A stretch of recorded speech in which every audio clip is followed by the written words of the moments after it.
From darkness to dawn. A heartfelt Easter narration.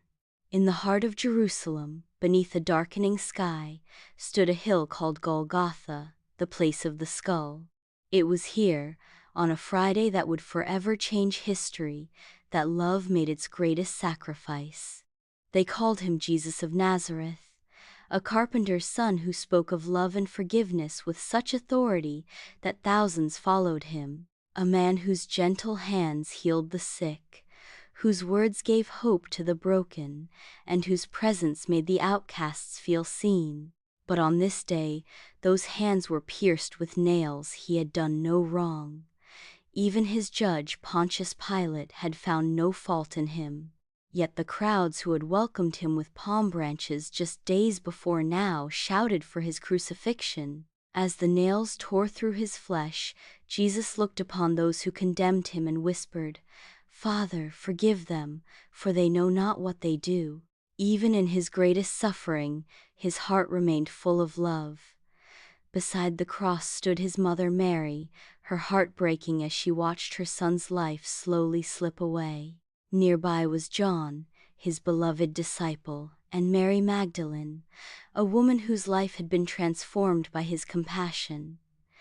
Their tears fell silently as darkness covered the land.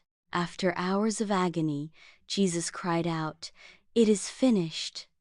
With these words, he bowed his head and gave up his spirit. At that very moment, the earth shook, and the temple veil, separating humanity from God's most holy place, tore in two from top to bottom. As evening approached, a wealthy follower named Joseph of Arimathea asked for Jesus' body.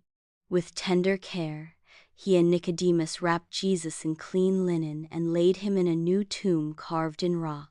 A massive stone was rolled across the entrance, and guards were posted to ensure nothing disturbed the grave.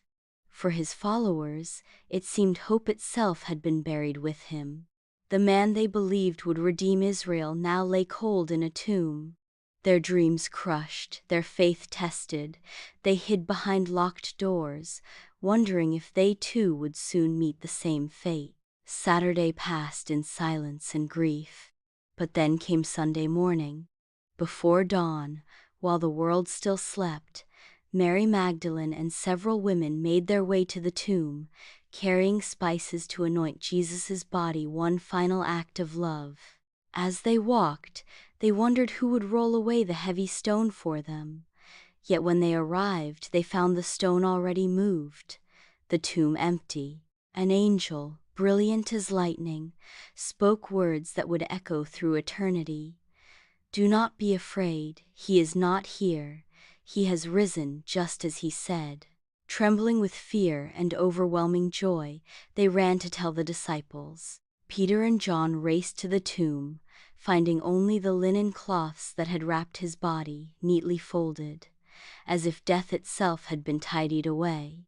And then, in a garden near the empty tomb, Mary Magdalene heard someone call her name. Through tears, she turned to see Jesus himself standing before her, alive, restored, and transformed. Death had been defeated. The impossible had happened. In the days that followed, Jesus appeared to his disciples behind locked doors, walked alongside travelers on the road to Emmaus, and even cooked breakfast for his disciples by the Sea of Galilee. Each encounter left no doubt. This was not a ghost or a shared hallucination. This was Jesus, bearing the scars of crucifixion yet radiating with resurrected life. Before ascending to heaven, he gave his followers a mission: to share this good news with all nations, to tell of God's love and forgiveness available to everyone. 2,000 years later, this story continues to transform lives. The cross, once a symbol of shame and defeat, now represents hope and new beginnings. The empty tomb reminds us that even our darkest moments can give way to unexpected dawn. This is Easter, not just a historical event but an invitation. An invitation to believe that love is stronger than hate, that light overcomes darkness, and that with God, Even death itself cannot have the final word.